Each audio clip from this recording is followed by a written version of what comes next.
You're born in a nest high up in a tree. It's not fancy, just a pile of sticks held together with luck, but it does the job. Mom and Dad hover around, cawing their approval like they've just built a luxury condo. Inside the nest, it's crowded. Your siblings are loud, pushy, and just as hungry as you. There's no such thing as taking turns. If you want food, you squawk louder than everyone else. Mom stays close, keeping you warm, while Dad flies back and forth with food. He works hard, bringing worms, insects, and whatever else he can scavenge. Occasionally, he shows up with something that probably was not meant for birds, but you eat it anyway. Sometimes he gets help from other crows. Helpers are like the unpaid interns of the bird world, and they pitch in when there are too many beaks to feed. At first, the food is soft and pre-chewed. It is not exactly appetizing, but when Mom leans over and drops it into your beak, you are not in a position to be picky. After a week or two, the menu expands to include chunkier options. Worms, beetles, and other solid snacks become the new normal. You are growing fast, and apparently, that takes a lot of fuel. Beyond the nest, there's a whole world out there, but you don't care about that yet.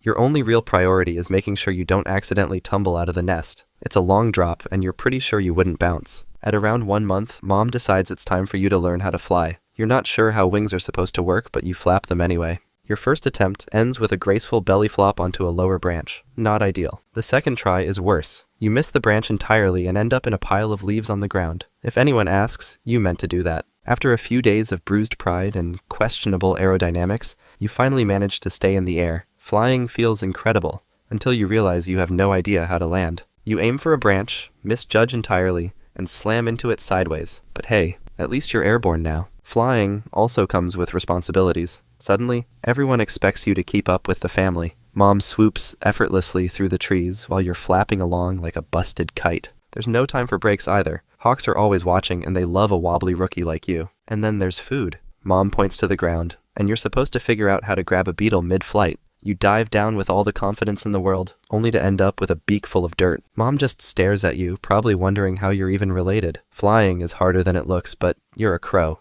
You've got this. Well, eventually. Here's the thing about your species. You're very smart. At first, though, you don't know much. You learn by watching. You keep an eye on the older crows, how they dig through the dirt for insects, flip over leaves to find hidden snacks, or pull scraps out of tricky places. You're not great at it yet, but you copy them until you figure it out. If one of them drops a nut from a branch to crack it open, you're right there trying the same thing shortly after. You also learn about predators. You don't start out knowing which animals are dangerous, so you follow the adult's lead. Hear that sharp, urgent caw? That means danger. You don't stop to think. You duck into cover and stay still. Over time, you pick up on the patterns. You learn which shapes in the sky mean trouble and which ones don't. Social skills come next. The adults communicate constantly. Caws, postures, little gestures you hadn't noticed before. You mimic those too, learning how to fit in without causing too much trouble.